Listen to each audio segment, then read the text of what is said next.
நாராயணம் பரம் பிரம்ம தன்னாம்னச்ச குருத்வமான் நாராயணம் ரங்கநாதோ பிரணமாமி புனః புனः ஸ்ரீ நாராயண யோகீந்திர வரதர்ய கிருபாஸ்ரயம் ரங்கேஷபாதவினதம் ஸ்ரீனிவாசமுனிம் பஜே.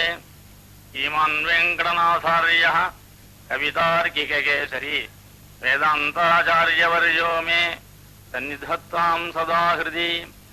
பிரணாமம் லக்ஷ்மணமுனிः பிரதிகೃಹಾது மாமகம் பிரசாதயதி யத் சூக்திः ஸ்வாதீனபதிகாம் ஸ்ருதிம்.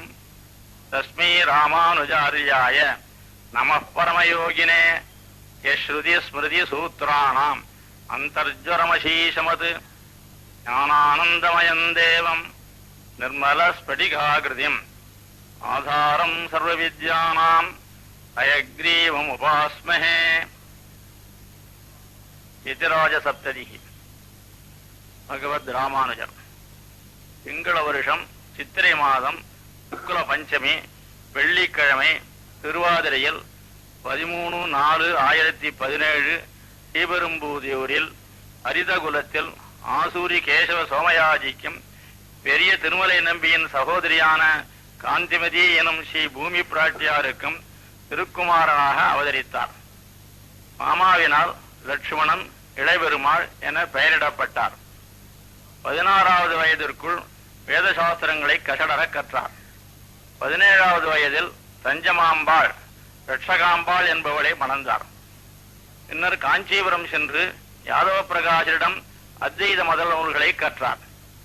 இவர் தம் அறிவின் கூர்மையையும் திண்மையையும் அறிந்த குரு இவரால் தன் மதத்திற்கு கேடு நேரும் என அஞ்சி காசி யாத்திரைக்கு அழைத்துச் சென்று கொன்றுவிட எண்ணியதை சிறிய தாயாரின் குமாரர் கோவிந்தரின் மூலம் உணர்ந்து யாத்திரையினின்றும் மீண்டு பேரொருளாளர் தம்பதிகளால் காப்பாற்றப்பட்டார்.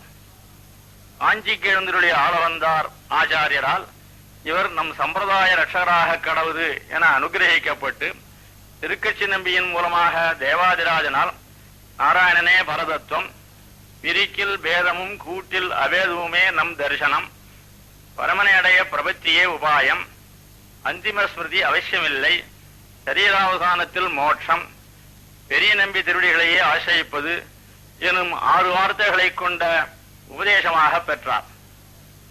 பின்னர் மதுராந்தகத்தில் எதிர்கொண்ட பெரிய நம்பிகளிடம் பஞ்சசம்ஸ்காரங்களை பெற்று பெருமாள் கோவிலில் நம்பிகளிடமே வேதாந்த காலக்ஷேபம் செய்து அதிவிரக்தராய் துறவு பூண்டு வரதராஜ பெருமானால் எதிராஜர் என அழைக்கப்பெற்றார். கூரத்தாழ்வான் போன்ற சீடர்களுடன் ஸ்ரீரங்கம் எழுந்துருளி திவ்ய தம்பதிகளை சேவித்து மங்களாசாசனம் செய்த பொழுது பெரிய திருமாலால் நம் உடையவர் என அனுகிரகிக்கப்பெற்று கோயில் நிர்வாகத்தையும் நியமிக்க அதை ஏற்றார். உடையவர் வகுத்தளித்த நடைமுறைகளே இன்றளவும் பின்பற்றப்படுவதை கோயிலில் காணலாம். திருக்கோட்டியூர் நம்பிகளிடம் விடாமுயற்சியுடன் 14 தடவை சென்று சிஷ்யராகி அஷ்டாட்சர சரமஸ்லோகங்களின் ரகசியார்த்தங்களை உபதேசம் பெற்றார்.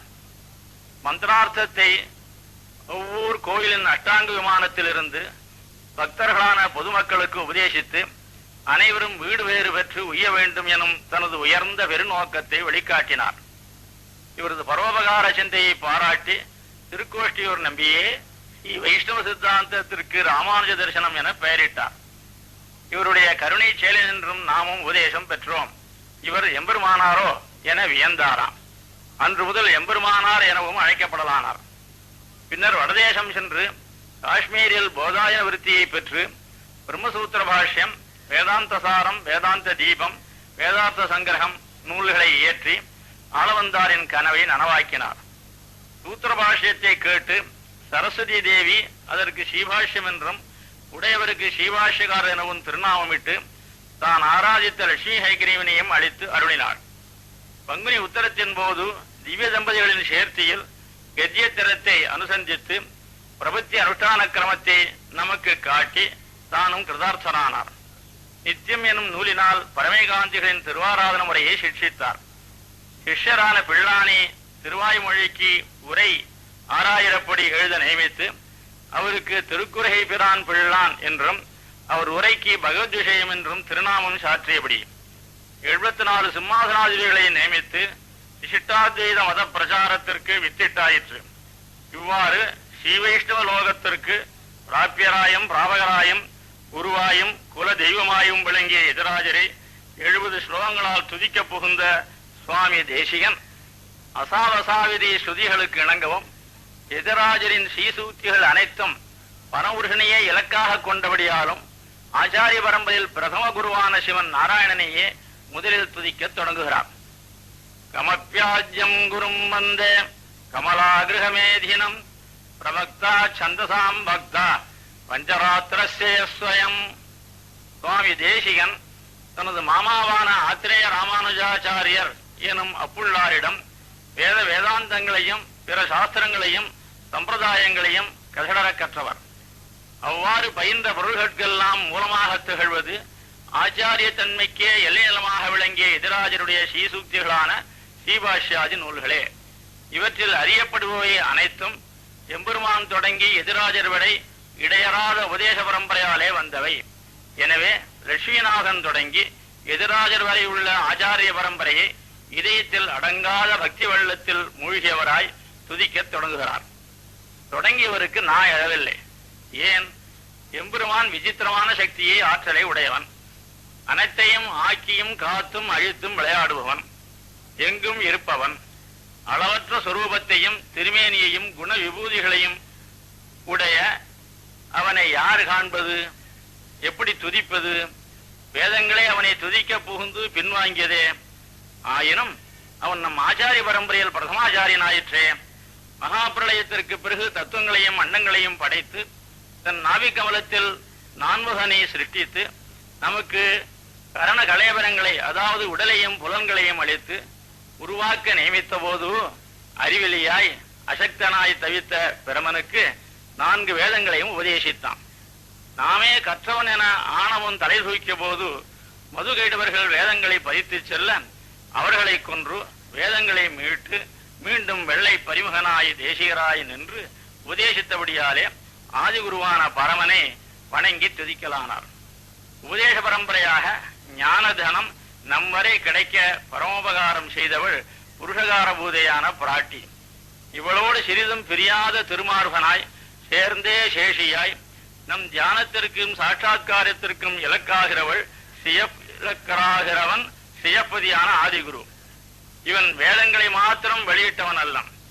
இவனை அடைவதற்கு உபாயமான ஆராதன கிரமத்தை பாஞ்சராத்திர ஆகமத்தின் மூலமாகவும் கர்ம ஞான பக்தி பிரபத்தி யோகங்களை கீதையின் மூலமாகவும் தானே சங்கல்பித்து உபதேசித்த ஆதிகுருவை வணங்குகிறேன். சகதன்ம சரீம் சௌரேக சம்மந்திரித ஜெகத்ஹிதாம் அனுகிரகமயீம் வந்தே நித்தியம் அஜ்ஞாத நிகிரகாம். சுவாமி தேசிகன் இங்கு தனித்து பிராட்டியை சேவிக்கிறார். முன்பே கமலா கிரகமேதினம் என்று பெருமாளோடு பிராட்டியையும் சேவித்தாகிவிட்டது. ஆயினும் தந்தையை விட தாய்க்கு மக்களிடம் பாசம் வாத்சல்யம் அதிகம். உபதேச பரம்பரையிலும் தனித்தும் ஆச்சாரியனாகிறார். எனவே இத்தனியனை தனியாக அவதரிப்பித்தார். மகாபிரளயத்திற்கு பிறகு அறிவின்றி ஜடப்பொருள் போன்று மயங்கி கிடக்கும் ஜீவராசியை உய்விக்க எண்ணி கருணாமூர்த்தியான உனது தூண்டுதலால் பிரமனை படைத்து அவன் மூலமாக உடலையும் புலன்களையும் அளித்து வேதங்களை உபதேசிக்க செய்தேன். அதிலுள்ள பக்தி பிரபத்தி யோகங்களை அனுஷ்டித்து வினைகளை அறுத்து நம் வீட்டை வந்து அடைவர் என எண்ணினேன். ஆனால் அசத்சங்கத்தினால் சூன்யம்தான் தத்துவம் என்றும் பிரம்மம் சத்தியம் ஜீவனும் ஜகத்தும் பொய் என்றும் பல அபார்த்தங்களை வேதத்துக்கு கூறி உய்யும் வழியின்றி நம் மக்களை அவதியுறச் செய்கிறார்களே, இவர்களை திருத்தி ஆட்கொள்வது எங்கனம் என்று உலகினரின் நன்மையை பற்றி பிராட்டியோடு ஆலோசிக்கிறான் பகவான். இப்பொழுது திருக்குறுகூரில் மாறன் ஷடவபன் ஜெரித்திருக்கிறான். அவன் பரம சாத்விகன். நாம் நேரில் சென்று தத்துவார்த்தங்களை உபதேசித்து அவன் மூலம் உலகினரை வாழ்விக்கலாமா என வினவ பிராட்டி கூறுவாள், நாதா, நாமே நேரில் சென்று நாங்கள் தான் ஜெகத்காரணம், நாங்களே சேஷிகள், பிராபியமும் பிராபகமும் நாங்களே என்று சொன்னால் நம்ப மாட்டார்கள். யானையை கொண்டு யானையை வசப்படுத்துவது போல ஒரு ஜீவனை கொண்டு பிற ஜீவர்களுக்கு தத்துவ அறிவை புகட்ட வேண்டும் என்றார். அதற்கு எம்பெருமான், நம் சேனாதிபதியான விஸ்வசேனர் உத்தம ஜீவனாயிற்றே, ஆம், அவருக்கு தாங்கள் தத்துவ புருஷார்த்தங்களை உபதேசித்து மாலனிடம் அனுப்புங்கள் என்றார் பிராட்டி. தேவி, நம் பரிஜனங்களுக்கு அவரவர்களுக்குரிய கைங்கரியங்களை நீங்கள் தானே கட்டளையிடுகிறீர்கள். எனவே தாங்களே உபதேசித்து மாறன் மூலம் உலகம் ஒதிய உபதேசித்து வரும்படி சேனாதிபதி ஆழ்வானுக்கு கட்டளையிடுங்கள் என்றார் பரமன். இவ்வாறு லோகக்ஷேமார்த்தமான மந்திராலோசனையை பெருமாளோடு கலந்து செய்கிறவள் பிராட்டி. மேலும் இவள் அனுகிரகமே கருணையே வடிவாக விளங்குபவள். பிரஜைகளுக்கு ஹிதத்தையே நன்மைகளையே செய்வதே இயல்பாக உடையவள். எம்பெருமான் தண்டதரன், சிக்ஷை அளித்து திருத்துபவன். இவளோ நிகிரகம் என்றால் என்ன என்பதையே அறியாதவள். எனவே ஜீவனுக்கு துன்பத்தை அளிப்பது பற்றி எண்ணுவதற்கே வாய்ப்பில்லாதவள். சரணடைந்தவர் யாராயினும் அனைவருக்கும் அபயம் அளிக்கிறேன் என்று பரமனின் சரணாகத சம்ரட்சணமாகிற தர்மத்தை பிரியாமல் உடனிருந்து அனுஷ்டிப்பவள். ஜெகத்ரட்சகனின் குற்றவாளியை தண்டிக்கும் எண்ணம் மேல்வங்காமல் இருப்பதற்காக கணமும் பிரியாமல் இருக்கிறார். ஆதலால் சேனாதிபதி ஆழ்வானுக்கு தத்துவங்களை உபதேசித்து லோகோபகாரம் செய்த பிராட்டியை சேவிக்கிறேன். வந்தே வைகுண்ட சேனான்யம் தேவம் சூத்திரவதி சகம் யத்வேத்ர சிகரஸ்பந்தே விஸ்வமேதத்யவஸ்திதம். அடுத்து சேனை முதலியாரை சேவிக்கிறார். இவர் சாத்திய தேவர்கள் என்று வழங்கப்படுகிற நித்திய சூரிய கோஷ்டிக்கும் முக்தர்களுக்கும் தலைவர். முக்தர்கள் பக்தி அல்லது பிரபத்தியை அனுஷ்டித்து பிரகிருதியின் தொடர்பை தொலைத்து ஸ்ரீவைகுண்டம் சென்றவர்கள். நித்தியர்களோ பிரகிருதி சம்பந்தமே இல்லாது சுத்த சத்துவங்களாய் எப்பொழுதுமே பிரம்மானந்த அனுபவம் செய்து கொண்டு இருப்பவர்கள். பகவத் கைங்கரியங்களில் ஈடுபட்டிருப்பவர்கள். இவர்கள் இருக்கும் இடத்தை போக விபூதி வைகுண்ட லோகம் அப்ராகிருத லோகம் என்றும் கூறுவர். இதற்கு கீழ் உள்ளதை பிராகிருத லோகம் லீலா விபூதி என்பர். இங்கு கோடிக்கணக்கான அண்டங்களும் அண்டத்தில் 14 உலகங்களும் உண்டு. இதில் உள்ளவர்கள் பக்தர்கள், புண்ணிய பாவங்களாகிற பாசங்களினால் கட்டுண்டவர்கள். இந்த லீலா போக விபூதிகள் திவ்ய தம்பதிகளின் சட்ட திட்டங்களுக்கு உட்பட்டு நடந்து வருகின்றன. திவ்ய தம்பதிகளுக்கு அடுத்தபடியாக இவற்றை கண்காணிப்பவர் விஸ்வசேனர். எனவே அனைத்தும் இவருடைய செங்கோல் ஆட்சிக்கு கட்டுப்பட்டது. நம்மாழ்வாருக்கு மந்திரங்கள் மந்திரார்த்தங்கள் முதலாக தத்துவஹித புருஷார்த்தங்களை பிராட்டியின் நியமனப்படி உபதேசித்து பேருதவி புரிந்தபடியால் இவர் 3வது ஆச்சாரியராகிறார். இவர் சூத்திரபதி எனும் மகிழ்ச்சிக்கு பதியாவார். இங்கு மனைவியோடு கூடிய சேனாபதி முலியாரை வணங்க காரணம் உண்டு. பரதாழ்வான் ராமனை காட்டினின்றும் மீட்டு அழைத்து வருவது என நிச்சயித்த போது 4 வகை படையினரையும் தன்னோடு காட்டிற்கு வரும்படி கட்டளையிட்டான். அப்பொழுது படையினரின் மனைவிமார்கள் ராமபக்தியினால் தங்கள் கணவன்மார்களை காட்டிற்கு விரைந்து புறப்படும்படி தூண்டினார்கள். அதே போல நம்மாழ்வார் வேதங்களின் விழுப்புரலை உபதேசிக்க பூலோக பிரஜைகளை திருந்தி மும்முட்சுகளாக ஆகி எம்பெருமான் திருவடிகளில் தூமலர் தூவி தொழுது வாயினால் பாடி மனத்தினால் சிந்திக்க எம்பெருமான் அனுகிரகம் பெற்று ஸ்ரீவைகுண்டம் வருவார். அவர்களோடு நாம் கலந்து பழக என்ன பாக்கியம் பண்ணினோம் என்று மகிழ்ச்சியினால் பிராட்டியின் நியமனப்படி சேனை முதலியாரே நம்மாழ்வாருக்கு உபதேசிக்க விரைந்து புறப்படும் என்று தூண்டினாலாம் சூத்திரவதி. இவ்வுபகாரத்தை கணிசித்து சூத்திரவதியோடு அவரை சேவிக்கிறார். நற்பணிகளுக்கு இடையூறுகள் பல என்பர். ஆழ்வார் உபதேசத்தினால் பிரஜைகள் மோட்சத்தை விரும்புவார்களாயின் சம்சார நியூனதாபீதாக திரதசாக பரிபந்தினாக. இங்குள்ள மக்கள் மோட்சத்தை விரும்பி உபாயத்தை ஆழ்வார் உபதேசப்படி செய்து சிவைகுண்டம் சென்றால் இவ்வுலகில் யாக முதலிய கர்மாக்களை செய்பவர் குறைந்து விடுவர். தேவர்களுக்கு ஹவிர்பாகம் அவி உணவு கிடைக்காது. எனவே தேவர்கள் ஆழ்வார் உபதேசம் பரவாமல் இடையூறு செய்வார்களே எனில் ஆம். ஆயினும் சேனை முதலியார் செங்கோலை பெரம்பை கையில் எடுத்தால் தேவர்கள் உள்பட எல்லோரும் நடுங்குவரே. எனவே சூத்திரவதியின் கணவனான சேனை முதலியாரை வணங்குவோம். எஸ்ய சாரஸ்வத ஸ்ரோதோ வகுளாமோத வாசிதம் சுதீனாம் விஸ்ரமாயாலம் சடாரிம் தம் உபாஸ்மகே.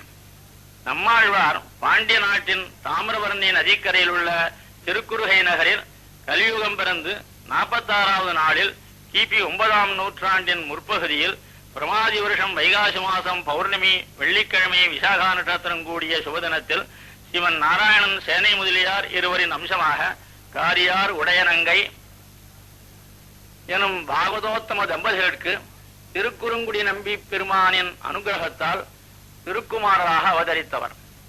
12 நாட்கள் வரையிலும் பால் உண்ணாது, அழாது, அசையாது, கண்கள் திறக்காது இருந்தமையார் ஆழ்வார் திருநகரில்